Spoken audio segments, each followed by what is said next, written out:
The Marching Morons by C.M. Kornbluth. Originally published in the April 1951 issue of Galaxy magazine. Republished in many anthologies, including Shadow of Tomorrow in 1953, Spectrum 4 in 1964, Dimension X in 1970, and Nightmare Age in the same year. It had just as many appearances in collections of the author's stories, including The Marching Morons and Other Famous Science Fiction Stories in 1959, The Best of C.M. Kornbluth in 1976, and His Share of Glory, the complete short fiction of C.M. Kornbluth in 1997. Read by Darrell T. Smith II for my channel Quasar Spectra. The Marching Morons. Some things had not changed. A potter's wheel was still a potter's wheel, and clay was still clay. Ephraim Hawkins had built his shop near Goose Lake, which had a narrow band of good fat clay and a narrow beach of white sand. He fired 3 bottle-nosed kilns with willow charcoal from the woodlot. The woodlot was also useful for long walks while the kilns were cooling. If he let himself stay within sight of them, he would open them prematurely, impatient to see how some new shape or glaze had come through the fire, and, ping, the new shape or glaze would be good for nothing but the shard pile back of his slip tanks. A business conference was in full swing in his shop, a modest cube of brick, tile-roofed, as the Chicago-Los Angeles rocket thundered overhead. Very noisy, very swept back, very fiery jets, shaped as sleekly swift-looking as an airborne barracuda. The buyer from Marshall Fields was turning over a black-glazed 1-liter carafe, nodding approval with his massive, handsome head. "This is real pretty," he told Hawkins and his own secretary, Gomez Laplace. "This has got lots of what you call real aesthetic principles. Yeah, it is real pretty." "How much?" the secretary asked the potter. $7.50 each in dozen lots," said Hawkins. "I ran up 15 dozen last month." "They're real aesthetic," repeated the buyer from Fields. "I will take them all." "I don't think we can do that, Doctor," said the secretary. "They'd cost us $1,350. That would leave only $532 in our quarter's budget, and we still have to run down to East Liverpool to pick up some cheap dinner sets." "Dinner sets?" asked the buyer, his big face full of wonder.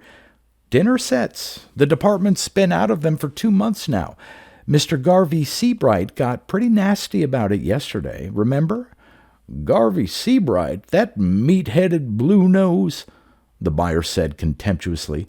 "Well, he don't know nothin' about aesthetics. Why, for don't he let me run my own department?" His eye fell on a stray copy of Wambo Zambo Comics, and he sat down with it. An occasional deep chuckle or grunt of surprise escaped him as he turned the pages. Uninterrupted, the potter and the buyer's secretary quickly closed a deal for 2 dozen of the liter carafes. "I wish we could take more," said the secretary, "but you heard what I told him. We've had to turn away customers for ordinary dinnerware because he shot the last quarter's budget on some Mexican piggy banks some equally enthusiastic importer stuck him with. The 5th floor is packed solid with them." "I'll bet they look mighty aesthetic." "They're painted with purple cacti." The potter shuddered and caressed the glaze of the sample carafe. The buyer looked up and rumbled, "Ain't you dummies through yakking yet? What good's a secretary for if he don't take the burden of detail off'n my back, huh?" "We're all through, Doctor. Are you ready to go?" The buyer grunted peevishly, dropped Wambo Zambo Comics on the floor, and led the way out of the building and down the log corduroy road to the highway. His car was waiting on the concrete. It was, like all contemporary cars, too low-slung to get over the logs. He climbed down into the car and started the motor with a tremendous sparkle and roar. "Gomez Laplace," called out the Potter under cover of the noise. "Did anything come of the radiation program they were working on the last time I was on duty at the pole?" "The same old fallacy," said the secretary gloomily. "It stopped us on mutation. It stopped us on culling. It stopped us on segregation. And now it's stopped us on hypnosis. Well, I'm scheduled back to the grind in 9 days. Time for another firing right now. I've got a new luster to try. I'll miss you. I shall be vacationing, running the drafting room of the new Century Engineering Corporation in Denver. They're going to put up a 200-story office building, and naturally, somebody's got to be on hand." "Naturally," said Hawkins with a sour smile. There was an ear-piercingly sweet blast as the buyer leaned on the horn button. Also, a yard-tall jet of what looked like flames spurted up from the car's radiator cap. The car's power plant was a gas turbine and had no radiator. "I'm coming, Doctor," said the secretary dispiritedly. He climbed down into the car, and it whooshed off with much flame and noise. The Potter, depressed, wandered back up the corduroy road and contemplated his cooling kilns. The rustling wind in the boughs was obscuring the creak and mutter of the shrinking refractory brick. Hawkins wondered about the No. 2 kiln, a reduction fire on a load of lusterware mugs. Had the clay chinking excluded the air? Had it been a properly smoky blaze? Would it do any harm if he just took one close... Common sense took Hawkins by the scruff of the neck and yanked him over to the tool shed. He got out his pick and resolutely set off on a prospecting jaunt to a hummocky field that might yield some oxides. He was especially low on coppers.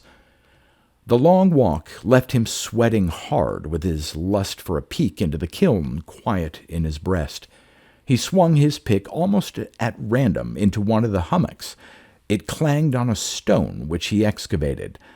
A largely obliterated inscription said, "Urcity of Schick, Ogical Labo, Beloved Memory of, Killed in Act."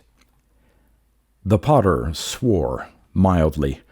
He had hoped the field would turn out to be a cemetery, preferably a once fashionable cemetery, full of once massive bronze caskets mouldered into oxides of tin and copper. Well, hell, maybe there was some around anyway. He headed lackadaisically for the second-largest hillock and sliced into it with his pick.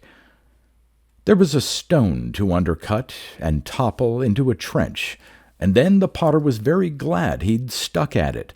His nostrils were filled with the bitter smell, and the dirt was tinged with the exciting blue of copper salts. The pick went clang. Hawkins, puffing, pried up a stainless steel plate that was quite badly stained and was also marked with incised letters. It seemed to have pulled loose from rotting bronze. There were rivets on the back that brought up flakes of green patina. The Potter wiped off the surface dirt with his sleeve, turned it to catch the sunlight obliquely, and read, "Honest John Barlow. Honest John, famed in university annals, represents a challenge which medical science has not yet answered. Revival of a human being accidentally thrown into a state of suspended animation. In 1988, Mr. Barlow, a leading Evanston real estate dealer, visited his dentist for treatment of an impacted wisdom tooth. His dentist requested and received permission to use the experimental anesthetic cycloparamethanol B7, developed at the university. After administration of the anesthetic, the dentist resorted to his drill. By freakish mischance, a short circuit in his machine delivered 220 volts of 60-cycle current into the patient. In a damage suit instituted by Mrs. Barlow against the dentist, the university, and the makers of the drill, a jury found for the defendants. Mr. Barlow never got up from the dentist's chair and was assumed to have died of poisoning, electrocution, or both. Morticians preparing him for embalming discovered, however, that their subject was, though certainly not living, just as certainly not dead. The university was notified and a series of exhaustive tests was begun, including attempts to duplicate the trance state on volunteers. After a bad run of 7 cases which ended fatally, the attempts were abandoned. Honest John was long an exhibit at the University Museum and lived many a football game as mascot of the university's Blue Crushers. The bounds of taste were overstepped, however, when a pledge to Sigma Delta Chi was ordered in '03 to kidnap Honest John from his loosely guarded glass museum case and introduce him into the Rachel Swanson Memorial Girls Gymnasium shower room. On May 22, 2003, the University Board of Regents issued the following order. By unanimous vote, it is directed that the remains of Honest John Barlow be removed from the University Museum and conveyed to the university's Lieutenant James Scott III Memorial Biological Laboratories and there be securely locked in a specially prepared vault. It is further directed that all possible measures for the preservation of these remains be taken by the laboratory administration and that access to these remains be denied to all persons except qualified scholars authorized in writing by the board. The board reluctantly takes this action in view of recent notices and photographs in the nation's press, which, to say the least, reflect but small credit upon the university. It was far from his field, but Hawkins understood what had happened. An early and accidental blundering onto the bare bones of the Levant-Man shock anesthesia, which had since been replaced by other methods. To bring subjects out of Levant-Man shock, you let them have a squirt of simple saline in the trigeminal nerve. Interesting. And now about that bronze. He heaved the pick into the rotting green salts, expecting no resistance, and almost fractured his wrist. Something down there was solid. He began to flake off the oxides. A half-hour of work brought him down to phosphor bronze, a huge casting of the almost incorruptible metal. It had weakened structurally over the centuries. He could fit the point of his pick under a corroded boss and pry off great creaking and grumbling striae of the stuff. Hawkins wished he had an archaeologist with him, but didn't dream of returning to his shop and calling one to take over the find. He was an all-around man, by choice, and in his free time an artist in clay and glaze, by necessity an automotive, electronics, and atomic engineer who could also swing a project in traffic control, individual and group psychology, architecture, or tool design. He didn't yell for a specialist every time something out of his line came up. There were so few with so much to do. He trenched around his find, discovering that it was a great brick-shaped bronze mass with an excitingly hollow sound. A long strip of moldering metal from one of the long vertical faces pulled away, exposing red rust that went whoosh and was sucked into the interior of the mass. It had been de-aired, thought Hawkins, and there must have been an inner jacket of glass which had crystallized through the centuries and quickly crumbled at the first clang of his pick. He didn't know what a vacuum would do to a subject of Levant-Man shock, but he had hopes, nor did he quite understand what a real estate dealer was, but it might have something to do with pottery, and anything might have a bearing on topic number 1. He flung his pick out of the trench, climbed out, and set off at a dog trot for his shop. A little rummaging turned up a hypo, and there was a plastic container of salt in the kitchen. Back at his dig, he chipped for another half-hour to expose the juncture of lid and body. The hinges were hopeless. He smashed them off. Hawkins extended the telescopic handle of the pick for the best leverage, fitted its point into a deep pit, set its built-in fulcrum, and heaved. 5 more heaves, and he could see, inside the vault, what looked like a dusty marble statue. 10 more, and he could see that it was the naked body of honest John Barlow, Evanston real estate dealer, uncorrupted by time. The potter found the apex of the trigeminal nerve with his needle's point and gave him 60 cc. In an hour, Barlow's chest began to pump. In another hour, he rasped, "Did it work?" "Did it?" muttered Hawkins. Barlow opened his eyes and stirred, looked down, turned his hands before his eyes.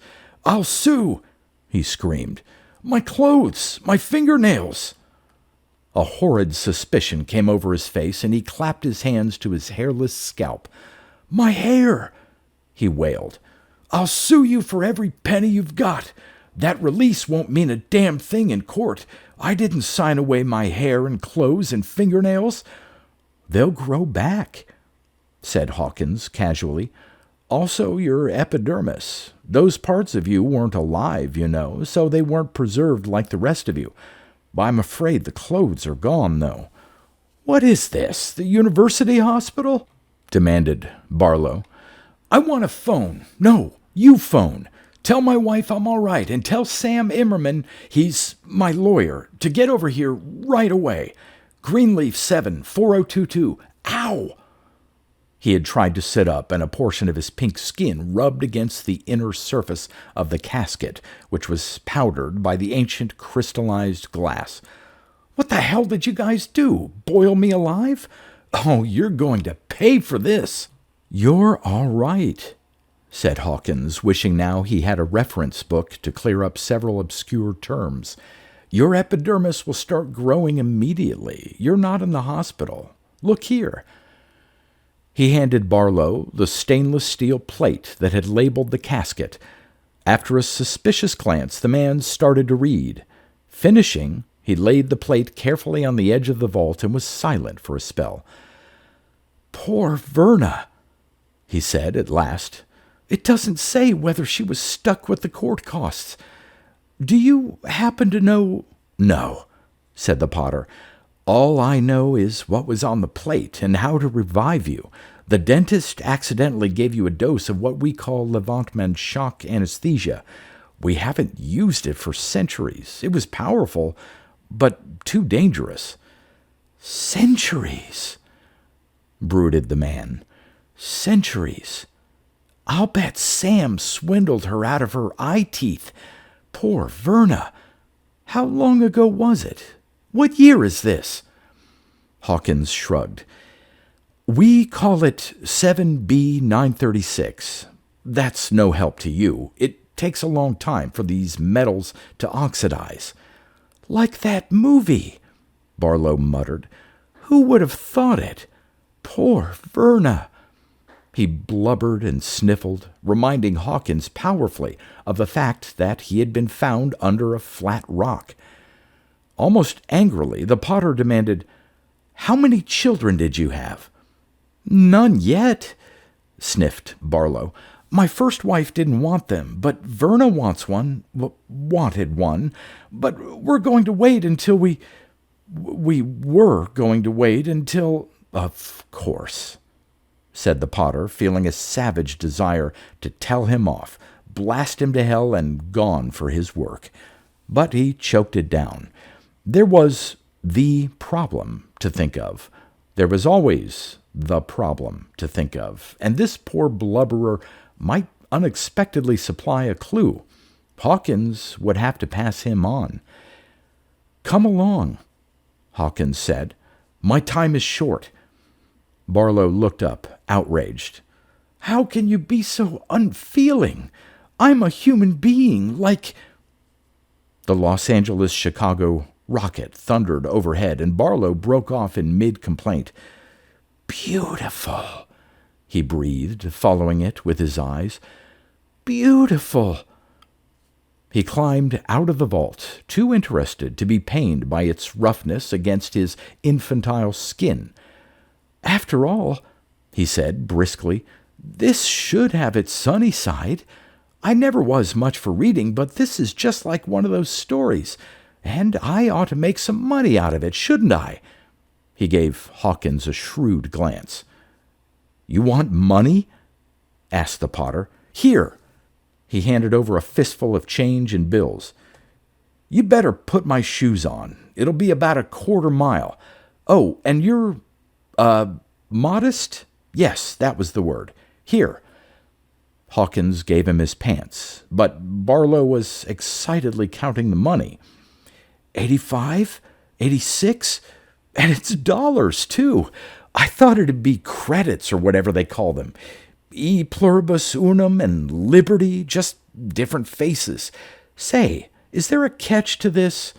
Are these real, genuine, honest 22-cent dollars like we had, or just wallpaper? "They're quite all right, I assure you," said the potter. "I wish you'd come along. I'm in a hurry." The man babbled as they stumped toward the shop. "Where are we going? The Council of Scientists? The World Coordinator, or something like that?" "Who? Oh, no. We call them President and Congress.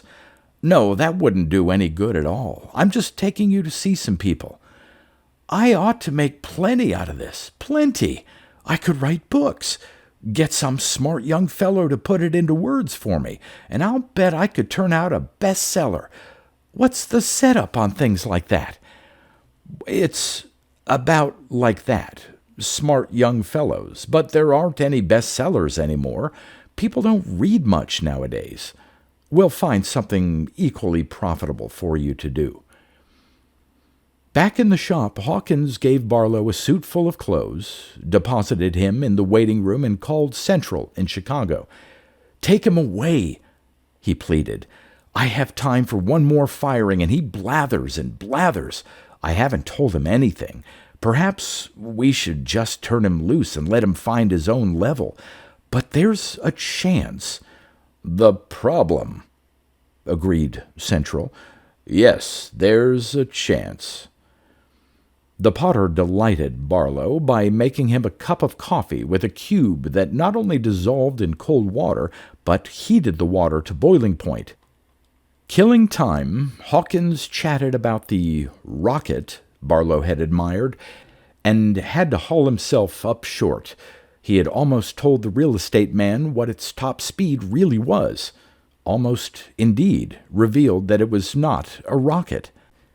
He regretted, too, that he had so casually handed Barlow a couple of $100.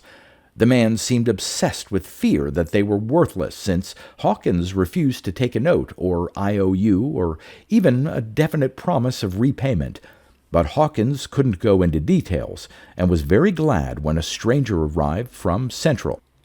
"Tinny Pete from Algeciras," the stranger told him swiftly as the two of them met at the door. "Psychist for Bob Rob.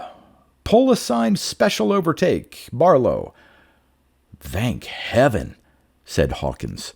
"Barlow," he told the man from the past, "this is Tinny Pete. He's going to take care of you and help you make lots of money."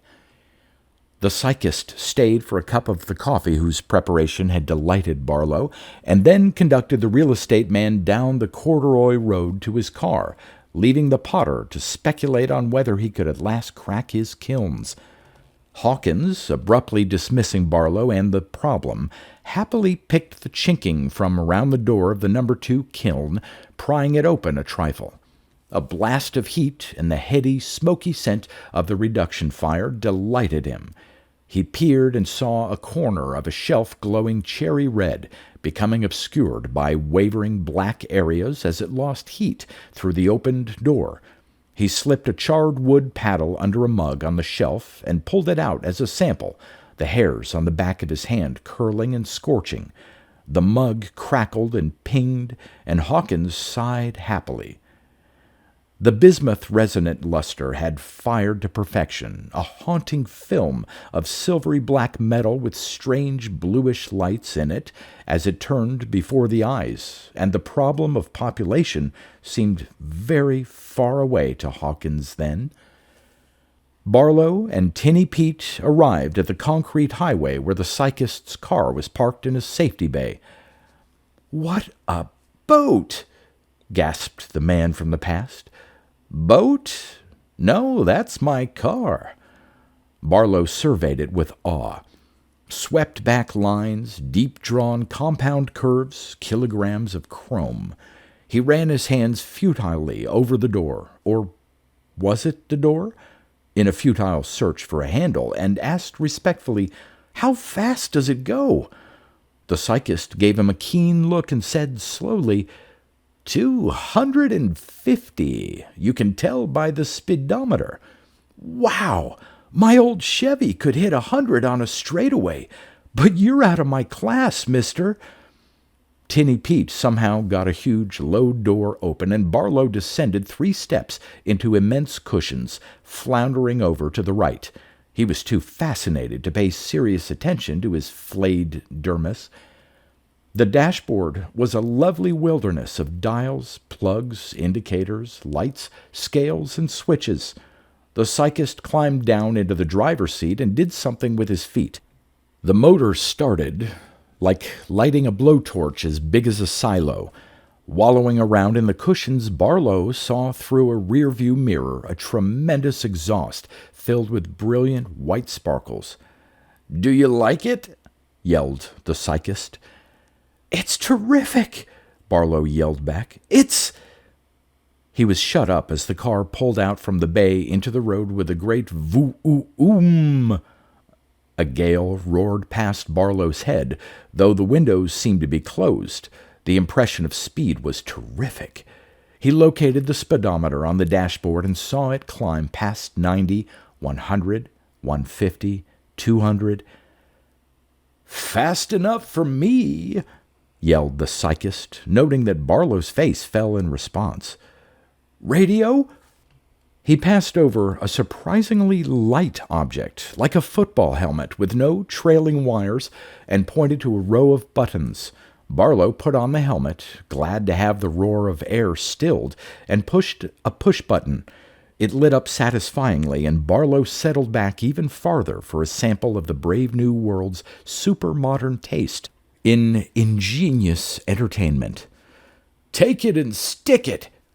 a voice roared in his ears. He snatched off the helmet and gave the psychist an injured look. Tinny Pete grinned and turned a dial associated with the push-button layout. The man from the past donned the helmet again and found the voice had lowered to normal.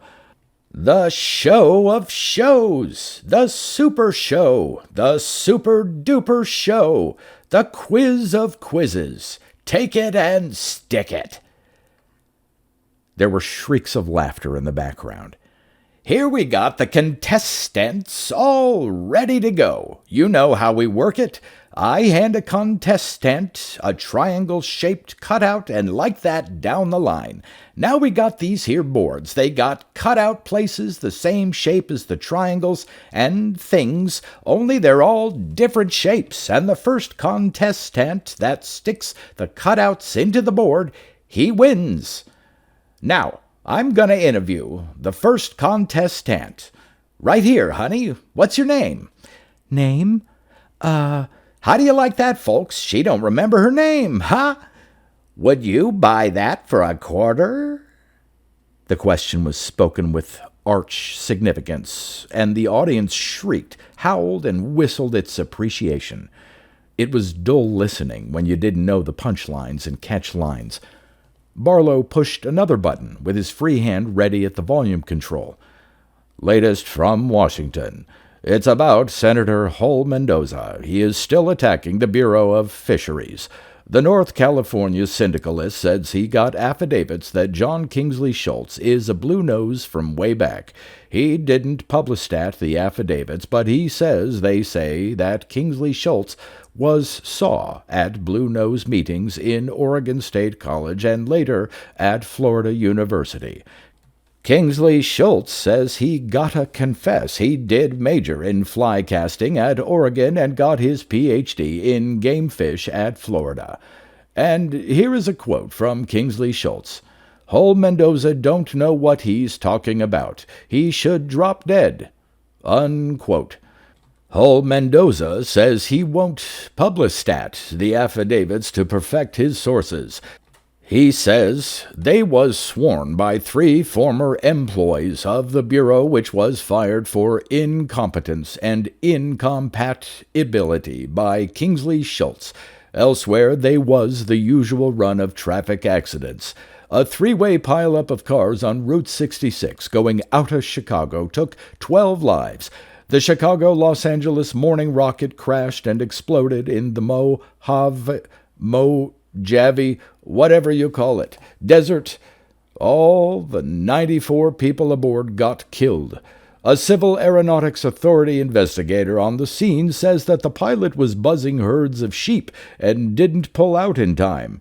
Hey, here's a hot one from New York. A diesel tug run wild in the harbor while the crew was below and shoved in the port bow of the Lucky Shuri liner SS Placentia. It says the ship filled and sank, taking the lives of an estimated 180 passengers and 50 crew members. 6 divers was sent down to study the wreckage, but they died too when their suits turned out to be full of little holes.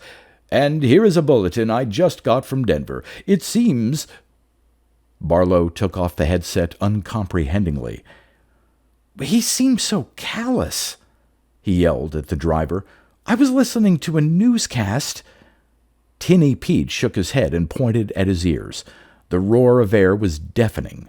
Barlow frowned baffledly and stared out of the window. A glowing sign said, Moogs, would you buy it for a quarter? He didn't know what Moogs was or were. The illustration showed an incredibly proportioned girl, 99.9% naked, writhing passionately in animated full color. The roadside jingle was still with him, but with a new feature. Radar or something spotted the car and alerted the lines of the jingle. Each in turn sped along a roadside track, even with the car, so it could be read before the next line was alerted. If there's a girl you want to get, deflocculize unromantic sweat. ARMPITTO.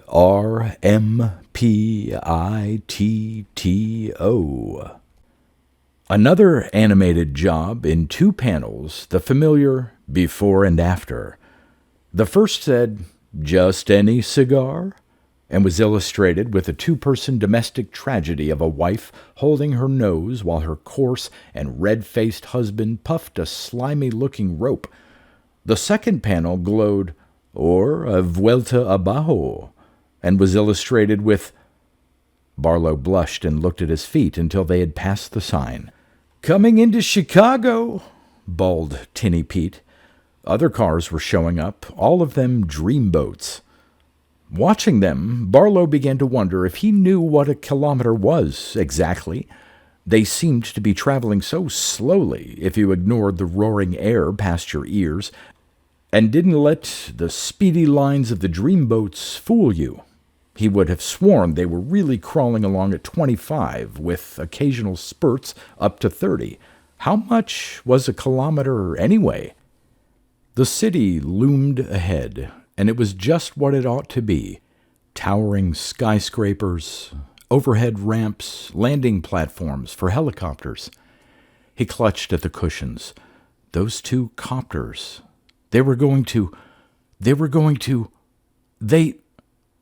He didn't see what happened because their apparent collision courses took them behind a giant building. Screamingly, sweet blasts of sound surrounded them as they stopped for a red light. "What the hell is going on here?" said Barlow in a shrill, frightened voice, because the braking time was just about 0. He wasn't hurled against the dashboard. "Who's kidding who?" "Why, what's the matter?" demanded the driver. The light changed to green, and he started the pickup. Barlow stiffened as he realized that the rush of air past his ears began just a brief, unreal split second before the car was actually moving. He grabbed for the door handle on his side. The city grew on them slowly. Scattered buildings, denser buildings, taller buildings, and a red light ahead.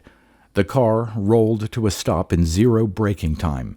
The rush of air cut off an instant after it stopped, and Barlow was out of the car and running frenziedly down a sidewalk 1 instant after that.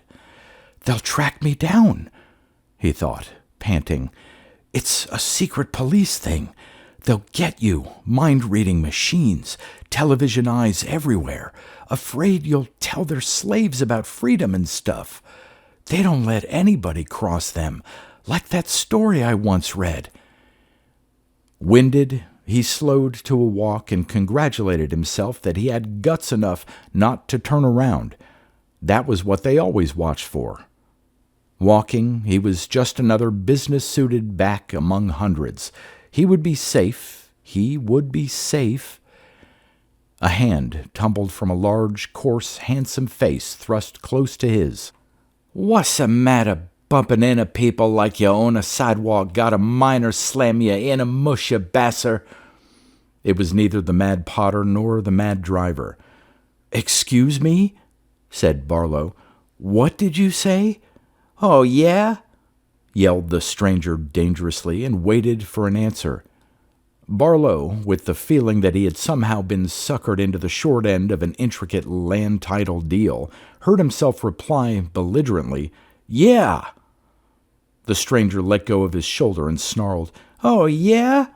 "Yeah," said Barlow, yanking his jacket back into shape.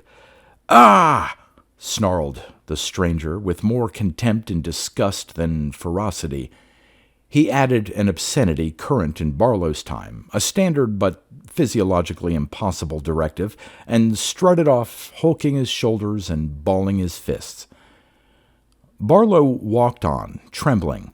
Evidently, he had handled it well enough. He stopped at a red light while the long, low dreamboats roared before him, and pedest trains in the sidewalk flow with him threaded their ways through the stream of cars. Brakes screamed, fenders clanged and dented, hoarse cries flew back and forth between drivers and walkers. He leaped backward frantically as one car swerved over an arc of sidewalk to miss another. The signal changed to green. The cars kept on coming for about 30 seconds and then dwindled to an occasional light runner. Barlow crossed warily and leaned against a vending machine, blowing big breaths. "Look natural," he told himself. "Do something normal. Buy something from the machine." He fumbled out some change, got a newspaper for a dime, a handkerchief for a quarter, and a candy bar for another quarter. The faint chocolate smell made him ravenous suddenly. He clawed at the glassy wrapper printed "Krigley's" quite futilely for a few seconds, and then it divided neatly by itself. The bar made 3 good bites, and he bought 2 more and gobbled them down. Thirsty, he drew a carbonated orange drink in another one of the glassy wrappers from the machine for another dime. When he fumbled with it, it divided neatly and spilled all over his knees. Barlow decided he had been there long enough and walked on. The shop windows were shop windows. People still wore and bought clothes, still smoked and bought tobacco, still ate and bought food, and they still went to the movies, he saw with pleased surprise as he passed and then returned to a glittering place whose sign said it was the Bijou. The place seemed to be showing a quintuple feature: "Babies are terrible," "Don't have children," and "The Canali Kid." It was irresistible. He paid $1 and went in. He caught the tail end of The Canali Kid in three-dimensional, full-color, full-scent production. It appeared to be an interplanetary saga winding up with a chase scene and a reconciliation between estranged hero and heroine. Babies are terrible and don't have children were fantastic arguments against parenthood. The grotesquely exaggerated dangers of painfully graphic childbirth, vicious children, old parents beaten and starved by their sadistic offspring. The audience, Barlow astoundedly noted, was placidly champing sweets and showing no particular signs of revulsion. The coming attractions drove him into the lobby. The fanfares were shattering, the blazing colors blinding, and the added scents stomach-heaving. When his eyes again became accustomed to the moderate lighting of the lobby, he groped his way to a bench and opened the newspaper he had bought. It turned out to be the racing sheet, which afflicted him with a crushing sense of loss. The familiar boxed index in the lower left-hand corner of the front page showed almost unbearably that Churchill Downs and Empire City were still in business. Blinking back tears, he turned to the past performances at Churchill. They weren't using abbreviations anymore, and the pages, because of that, were single column instead of double. But it was all the same, or was it? He squinted at the first race, a 3/4-mile maiden claimer for $1,300. Incredibly, the track record was 2 minutes, 10 3/5 seconds. Any beetle in his time could have knocked off the 3/4 in 1:15. It was the same for the other distances, much worse for route events. What the hell had happened to everything? He studied the form of a 5-year-old brown mare in the second and couldn't make head or tail of it. She'd won and lost and placed and showed and lost and placed without rhyme or reason. She'd looked like a front-runner for a couple of races, and then she'd looked like a no-good pig, and then she looked like a mutter, but the next time it rained, she wasn't. And then she was a stayer, and then she was a pig again. In a good $5,000 allowances event, too. Barlow looked at the other entries, and it slowly dawned on him that they were all like the 5-year-old brown mare. Not a single damned horse running had the slightest trace of class. Somebody sat down beside him and said, "That's the story." Barlow whirled to his feet and saw it was Tinny Pete, his driver. "I was in doubts about telling you," said the psychist, "but I see you have some growing suspicions of the truth. Please don't get excited. It's all right, I tell you." "So you've got me," said Barlow. "Got you?" "Don't pretend. I can put 2 and 2 together. You're the secret police. You and the rest of the aristocrats live in luxury on the sweat of these oppressed slaves. You're afraid of me because you have to keep them ignorant." There was a bellow of bright laughter from the psychist that got them blank looks from other patrons of the lobby. The laughter didn't sound at all sinister. "Let's get out of here," said Tinny Pete, still chuckling. "You couldn't possibly have it more wrong." He engaged Barlow's arm and led him to the street. "The actual truth is that the millions of workers live in luxury on the sweat of the handful of aristocrats. I shall probably die before my time of overwork unless—" he gave Barlow a speculative look, "you may be able to help us." "I know that gag," sneered Barlow. "I made money in my time, and to make money you have to get people on your side. Go ahead and shoot me if you want, but you're not going to make a fool out of me. You nasty little ingrate," snapped the psychist with a kaleidoscopic change of mood. "This damned mess is all your fault, and the fault of people like you. Now come along and no more of your nonsense." He yanked Barlow into an office building lobby and an elevator that disconcertingly went whoosh loudly as it rose. The real estate man's knees were wobbly as the psychist pushed him from the elevator, down a corridor, and into an office. The hawk-faced man rose from a plain chair as the door closed behind them. After an angry look at Barlow, he asked the psychist, "Was I called from the pole to inspect this unget updandard? I've deprobed et find quasi-chance exim poprobatacline," said the psychist soothingly. "Doubt," grunted the hawk-faced man. "Try," suggested Tinny Pete. "Very well. Mr. Barlow, I understand you and your lamented had no children. What of it?" "Well, this of it. You were a blind, selfish, stupid ass to tolerate economic and social conditions which penalize childbearing by the prudent and foresighted. You made us what we are today, and I want you to know that we are far from satisfied. Damn fool rockets, damn fool automobiles, damn fool cities with overhead ramps." "As far as I can see," said Barlow, "you're running down the best features of time. Are you crazy?" "The rockets aren't rockets. They're turbojets, good turbojets, but the fancy shell around them makes for a bad drag. The automobiles have a top speed of 100 kilometers per hour. A kilometer is, if I recall my paleolinguistics, 3/5 of a mile, and the speedometers are all rigged accordingly so the drivers will think they're going 250. The cities are ridiculous, expensive, unsanitary, wasteful conglomerations of people who'd be better off and more productive if they were spread over the countryside. We need the rockets and trick speedometers in cities because, while you and your kind were being prudent and foresighted and not having children, the migrant workers, slum dwellers, and tenant farmers were shiftlessly and short-sightedly having children. Breeding. My God, how they bred!" "Wait a minute," objected Barlow. "There were lots of people in our crowd who had 2 or 3 children."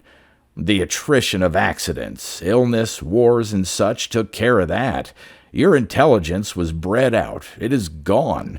Children that should have been born never were. The just average, they'll get along majority, took over the population. The average IQ now is 45. "But that's far in the future." "So are you," grunted the hawk-faced man sourly. "But who are you people?" "Just people, real people. Some generations ago, the geneticists realized at last that nobody was going to pay any attention to what they said. So they abandoned words for deeds. Specifically, they formed and recruited for a closed corporation intended to maintain and improve the breed. We are their descendants, about 3 million of us. There are 5 billion of the others, so we are their slaves. During the past couple of years, I've designed a skyscraper, kept Billings Memorial Hospital here in Chicago running, headed off war with Mexico, and directed traffic at LaGuardia Field in New York. I don't understand. Why don't you let them go to hell in their own way?" The man grimaced. "We tried it once for 3 months. We holed up at the South Pole and waited. They didn't notice it. Some drafting room people were missing. Some chief nurses didn't show up. Minor government people on the non-policy level couldn't be located. It didn't seem to matter. In a week, there was hunger. In 2 weeks, there were famine and plague. In 3 weeks, war and anarchy. We called off the experiment. It took us most of the next generation to get things squared away again." "But why didn't you let them kill each other off?" 5 billion corpses mean about 500 million tons of rotting flesh." Barlow had another idea. "Why don't you sterilize them?" 2.5 billion operations is a lot of operations. Because they breed continuously, the job would never be done." "I see. Like the marching Chinese." "Who the devil are they?" "It was a paradox of my time. Somebody figured out that if all the Chinese in the world were to line up 4 abreast, I think it was, and start marching past a given point, they'd never stop because of the babies that would be born and grow up before they passed the point. That's right. Only instead of a given point, make it the largest conceivable number of operating rooms that we could build and staff. There could never be enough. Say, said Barlow, those movies about babies, was that your propaganda? It was. It doesn't seem to mean a thing to them. We have abandoned the idea of attempting propaganda contrary to a biological drive. So if you work with a biological drive?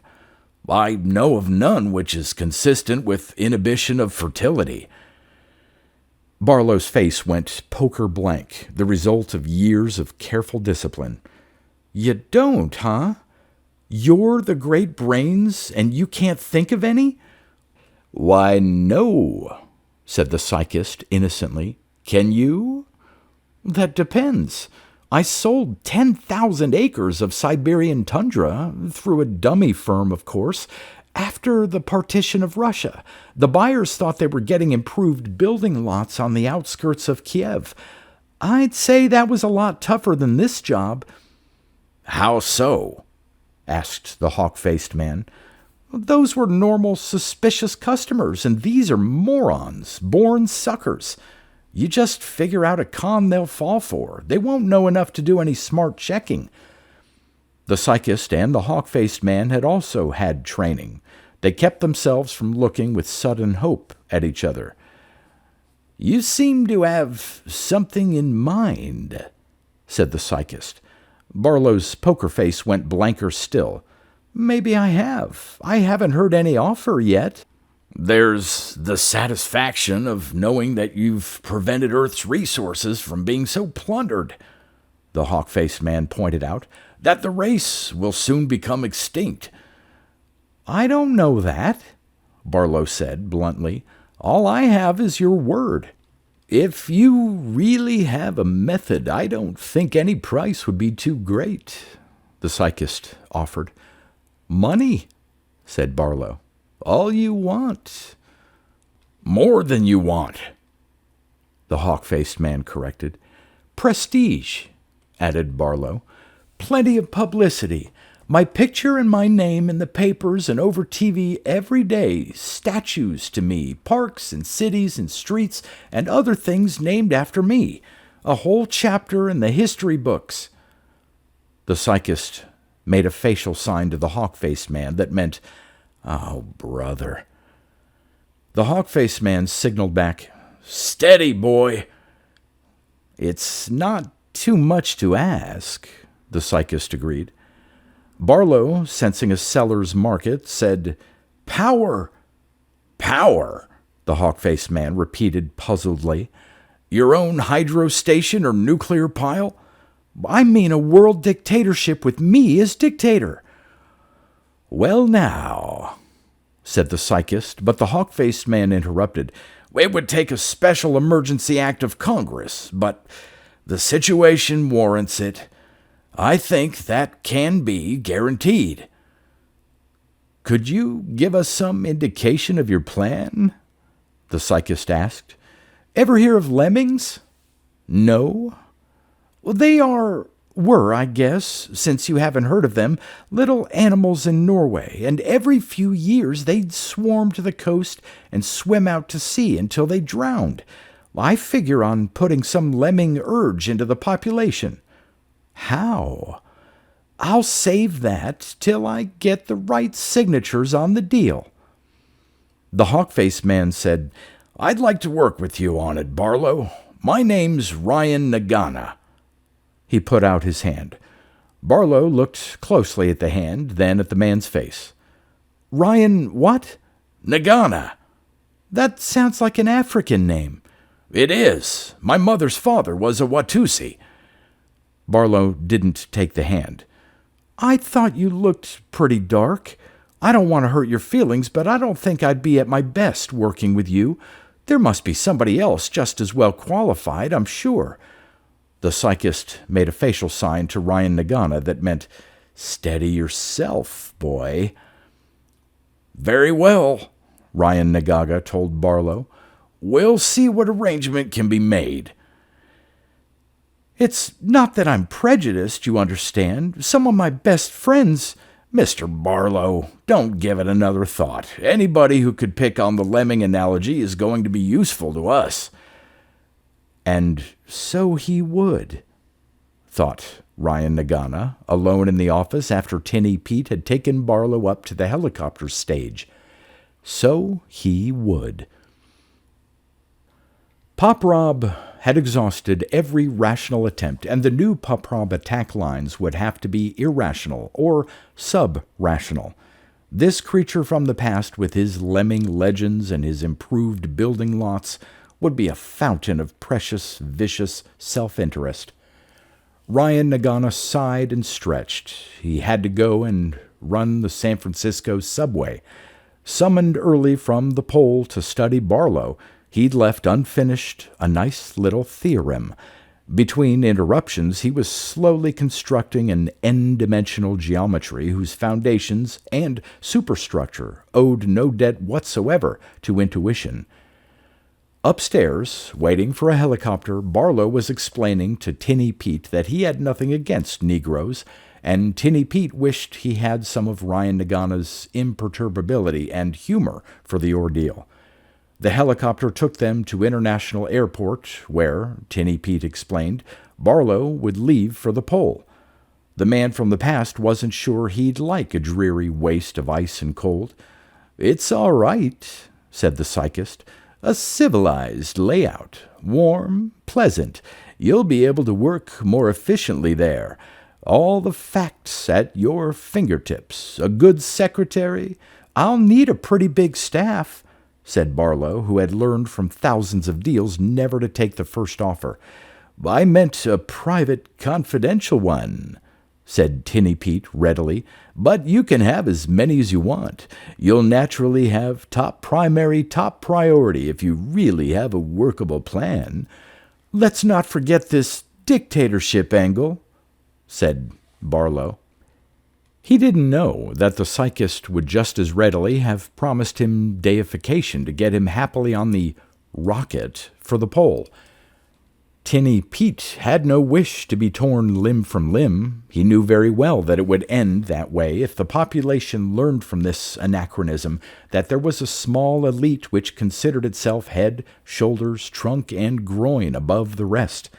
The fact that this assumption was perfectly true, and the fact that the elite was condemned by its superiority to a life of the most grinding toil, would not be considered. The difference would.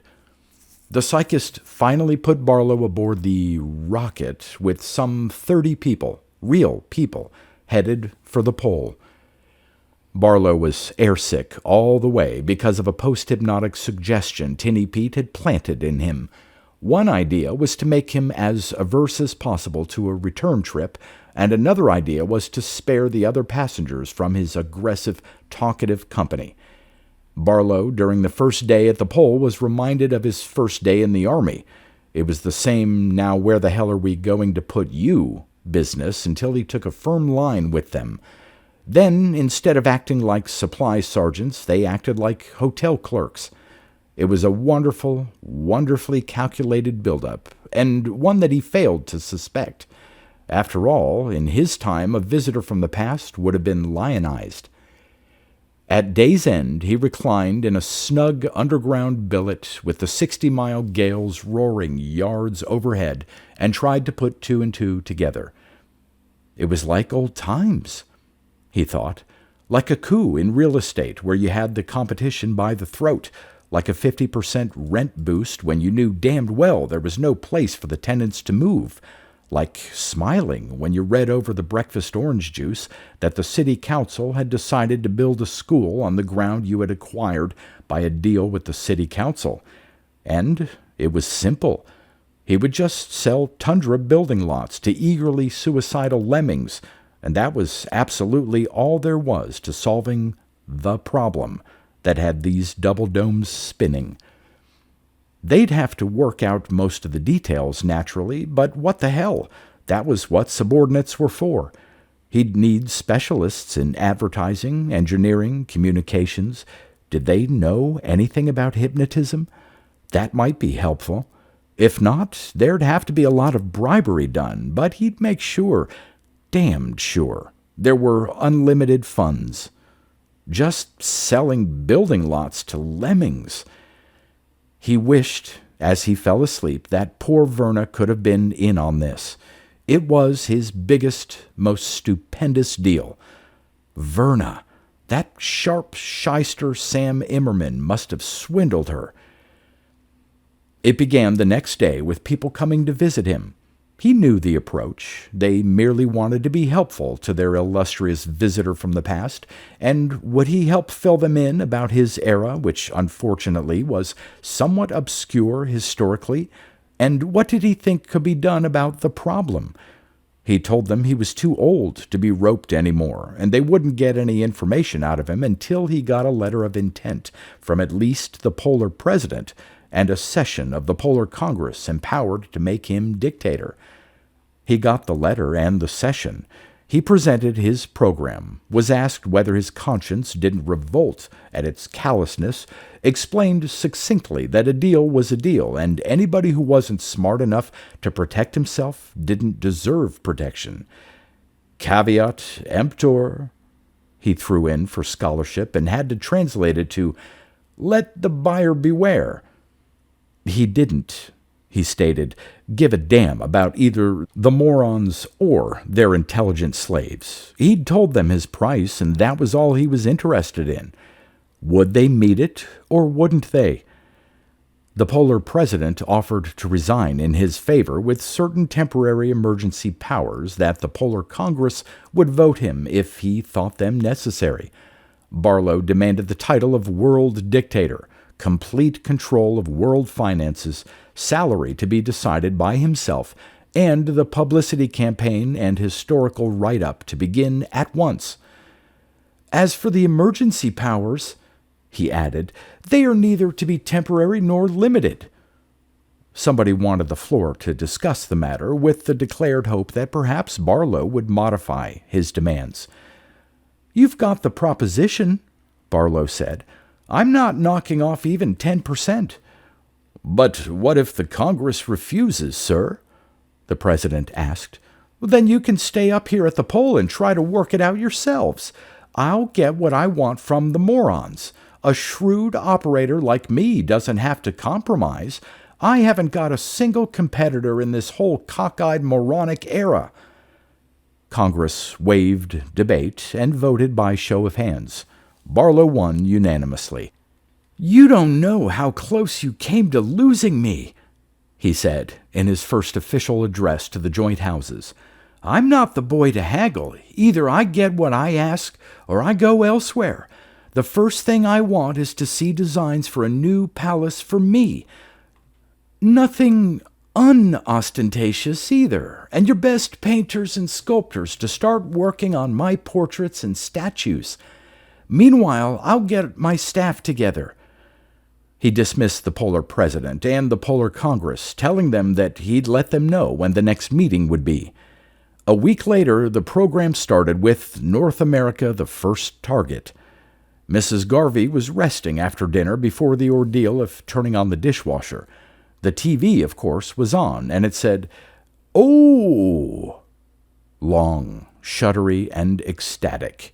The cue for the Parfum Assault Criminal spot commercial. "Girls," said the announcer hoarsely, "do you want your man? It's easy to get him. Easy as a trip to Venus." "Huh?" said Mrs. Garvey. "What's the matter?" snorted her husband, starting out of a doze. "D'you hear that?" "What?" "He said easy like a trip to Venus." "So?" "Well, I thought you couldn't get to Venus. I thought they just had that one rocket thing that crashed on the moon." Women don't keep up with the news," said Garvey righteously, subsiding again. "Oh," said his wife uncertainly. And the next day, on Henry's Other Mistress, there was a new character who had just breezed in. Buzz Renshaw, master rocket pilot of the Venus run. On Henry's Other Mistress, the broadcast drama about you and your neighbors, folksy people, Ordinary people, real people. Mrs. Garvey listened with amazement over a cooling cup of coffee as Buzz made hay of her hazy convictions. Mona. Darling, it's so good to see you again. Buzz. You don't know how I've missed you on that dreary Venus run. Sound. Venetian blind run down, key turned in door lock. Mona. Was it very dull, dearest? Buzz. Let's not talk about my humdrum job, darling. Let's talk about us. Sound. Creaking bed. Well, the program was back to normal at last. That evening, Mrs. Garvey tried to ask again whether her husband was sure about those rockets, but he was dozing right through take it and stick it. So she watched the screen and forgot the puzzle. She was still rocking with laughter at the gag line, "Would you buy it for $0.25?" When the commercial went on for the detergent powder she always faithfully loaded her dishwasher with on the 1st of every month. The announcer displayed mountains of suds from a tiny piece of the stuff and coyly added, "Of course, Clino don't lay around for you to pick up like the soap route on Venus, but it's pretty cheap, and it's almost pretty near just as good. So for us plain folks who ain't lucky enough to live up there on Venus, Clino is the real cleaning stuff." Then the chorus went into their "Clino is the stuff" jingle, but Mrs. Garvey didn't hear it. She was a stubborn woman, but it occurred to her that she was very sick indeed. She didn't want to worry her husband. The next day, she quietly made an appointment with her family Freud. In the waiting room, she picked up a fresh new copy of Reader's Pablum and put it down with a faint palpitation. The lead article, according to the table of contents on the cover, was titled, "The Most Memorable Venusian I Ever Met." "The Freud will see you now," said the nurse, and Mrs. Garvey tottered into his office. His traditional glasses and whiskers were reassuring. She choked out the ritual. "Freud, forgive me, for I have neuroses." He chanted the antiphonal. "Tut, my dear girl, what seems to be the trouble?" "I got like a hole in the head," she quavered. "I seem to forget all kinds of things like everybody seems to know and I don't."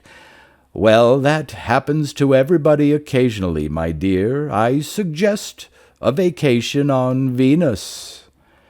The Freud stared, open-mouthed, at the empty chair. His nurse came in and demanded, "Hey, you see how she scrammed? What was the matter with her?"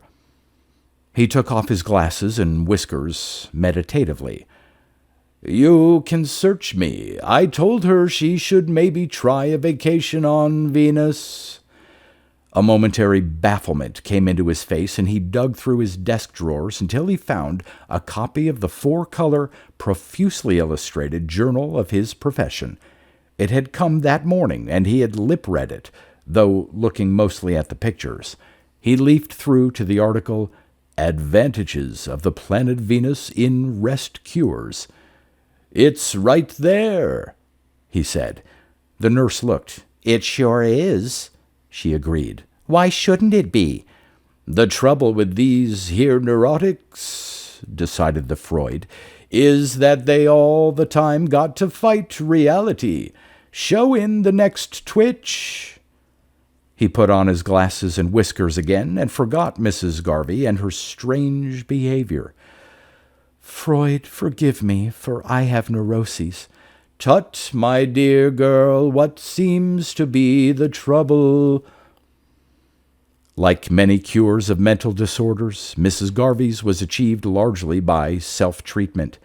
She disciplined herself sternly out of the crazy notion that there had been only one rocket ship, and that one a failure.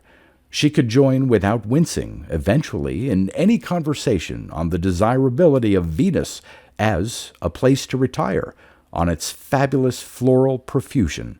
Finally, she went to Venus. All her friends were trying to book passage with the Evening Star Travel and Real Estate Corporation, But naturally the demand was crushing. She considered herself lucky to get a seat at last for the 2-week summer cruise.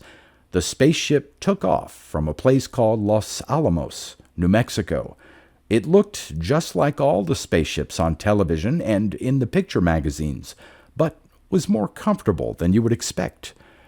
Mrs. Garvey was delighted with the 50 or so fellow passengers assembled before takeoff.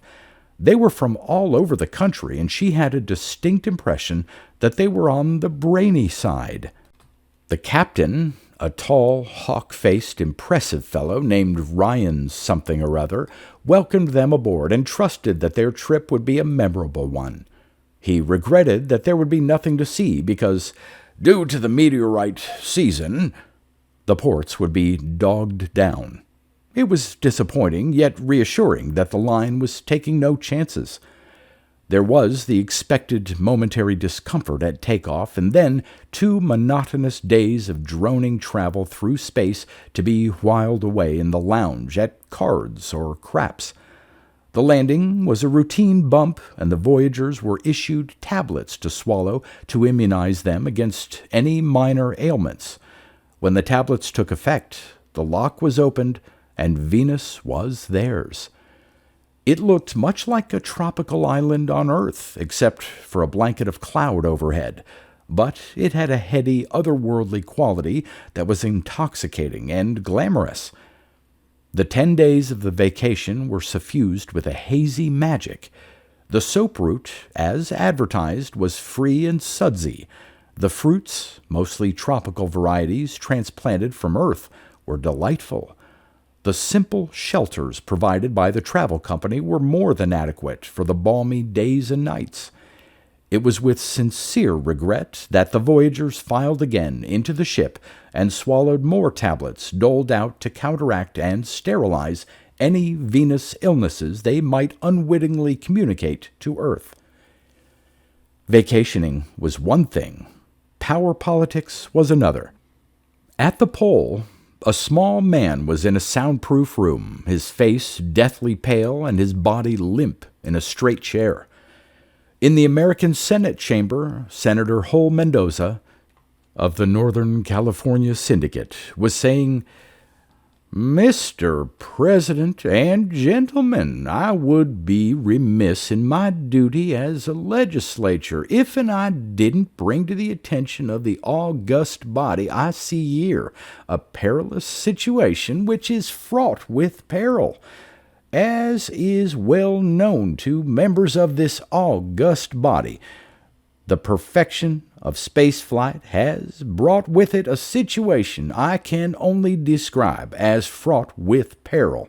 Mr. President and gentlemen, now that swift American rockets now traverse the trackless void of space between this planet and our nearest planetarial neighbor in space, and gentlemen, I refer to Venus, the star of dawn, the brightest jewel in fair Vulcan's diadem. Now, I say, I want to inquire what steps are being taken to colonize Venus with a vanguard of patriotic citizens like those Minutemen of yore. Mr. President and gentlemen, there are in this world nations, envious nations, I do not name Mexico, who by fair means or foul may seek to wrest from Columbia's grasp the torch of freedom of space, nations whose low living standards and innate depravity give them an unfair advantage over the citizens of our fair republic. This is my program. I suggest that a city of more than 100,000 population be selected by lot.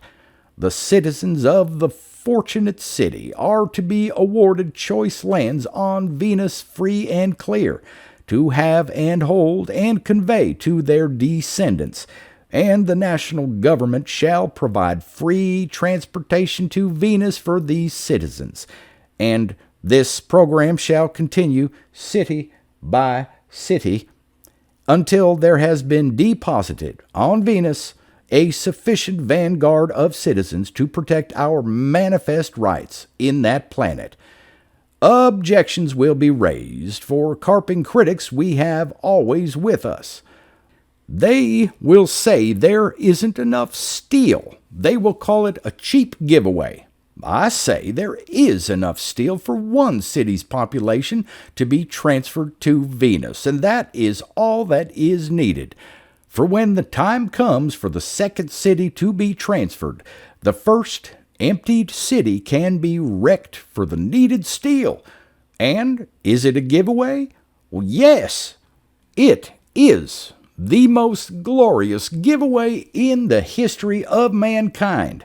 Mr. President and gentlemen, there is no time to waste. Venus must be American. Black Cupperman, at the pole, opened his eyes and said feebly, "The style was a little uneven. Do you think anybody'll notice?" "You did fine, boy, just fine," Barlow reassured him. Hull Mendoza's bill became law. Drafting machines at the South Pole were busy around the clock, and the Pittsburgh steel mills spewed millions of plates into the Los Alamos spaceport of the Evening Star Travel and Real Estate Corporation. It was going to be Los Angeles for logistic reasons, and the three most accomplished psychokineticists went to Washington and mingled in the crowd at the drawing to make certain that the Los Angeles capsule slithered into the fingers of the blindfolded senator. Los Angeles loved the idea, and a forest of spaceships began to blossom in the desert. They weren't very good spaceships, but they didn't have to be. A team at the pole worked at Barlow's direction on a mail setup. There would have to be letters to and from Venus to keep the slightest taint of suspicion from arising. Luckily, Barlow remembered that the problem had been solved once before by Hitler. Relatives of persons incinerated in the furnaces of Lublin or Majdanek continued to get cheery postal cards. The Los Angeles flight went off on schedule, under tremendous press, newsreel, and television coverage. The world cheered the gallant Angelanos who were setting off on their patriotic voyage to the land of milk and honey. The forest of spaceships thundered up and out of sight without untoward incident. Billions envied the Angelanos, cramped and on short rations though they were. Wreckers from San Francisco, whose capsule came up second, moved immediately into the City of the Angels for the scrap steel their own flight would require. Senator Hull Mendoza's constituents could do no less. The president of Mexico, hypnotically alarmed at this extension of Yankee imperialismo beyond the stratosphere, launched his own Venus colony program. Across the water, it was England versus Ireland, France versus Germany, China versus Russia, India versus Indonesia. Ancient hatreds grew into the flames that were rocket ships, assailing the air by hundreds daily. "Dear Ed, how are you? Sam and I are fine, and hope you are fine. Is it nice up there, like they say, with food and clothes grown on trees? I drove by Springfield yesterday, and it sure looked funny, all the buildings down, but of course it is worth it. We have to keep the greasers in their place. Do you have any trouble with them on Venus? Drop me a line sometime. Your loving sister, Alma." "Dear Alma, I am fine, and hope you are fine. It is a fine place here, fine climate and easy living. The doctor told me today that I seem to be 10 years younger. He thinks there is something in the air here, keeps people young. We do not have much trouble with the greasers here. They keep to themselves. It is just a question of us outnumbering them and staking out the best places for the Americans. In South Bay, I know a nice little island that I've been saving for you and Sam, with lots of blanket trees and ham bushes. Hoping to see you and Sam soon. Your loving brother, Ed." Sam and Alma were on their way shortly. Pop Rob got a dividend in every nation after the emigration had passed the halfway mark. The lonesome stay-at-homes were unable to bear the melancholy of a low population density. Their conditioning had been to swarms of their kin.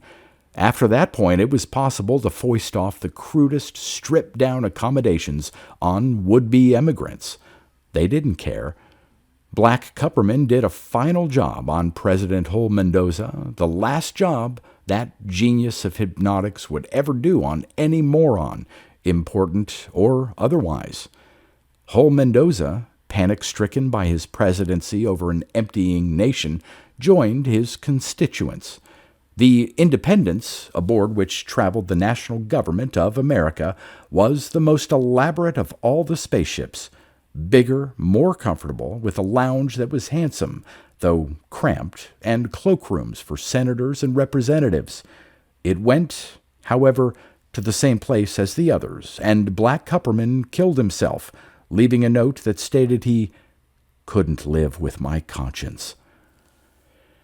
The day after the American president departed, Barlow flew into a rage. Across his specially built desk were supposed to flow all Pop Rob high-level documents, and this outrageous thing called Pop Rob term, apparently had got into the executive stage before he had even had a glimpse of it.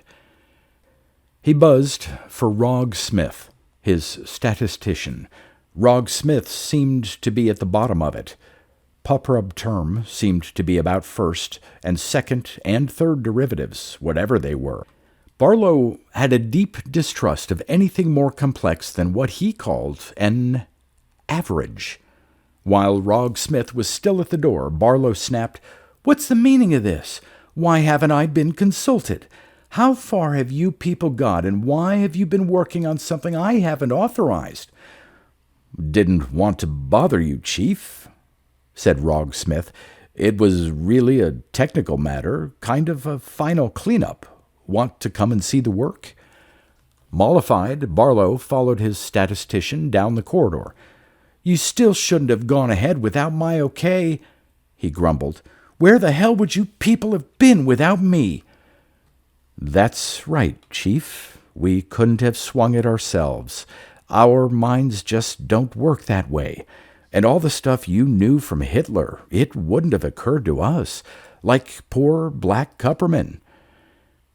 They were in a fair-sized machine shop at the end of a slight upward incline. It was cold.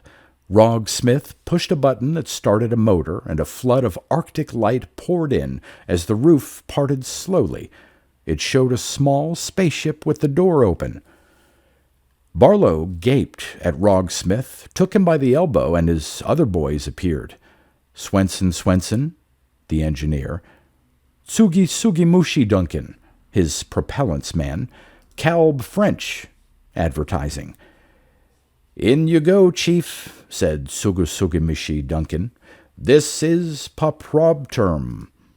"But I'm the world dictator." "You bet, Chief. You'll be in history all right, but this is necessary, I'm afraid." The door was closed. Acceleration slammed Barlow cruelly to the metal floor. Something broke, and warm, wet stuff, salty tasting, ran from his mouth to his chin. Arctic sunlight through a port suddenly became a fierce lancet, stabbing at his eyes. He was out of the atmosphere.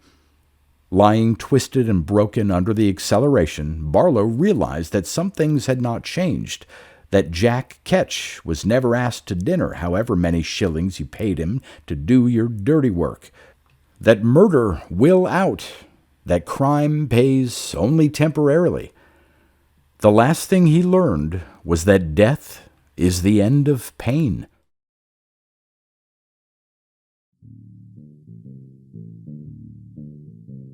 You've been listening to pre-1990s speculative fiction readings with a highlight on science fiction by Darrell T. Smith II. Please consider clicking the donation link in the description box. Thank you so much for your time and your imagination.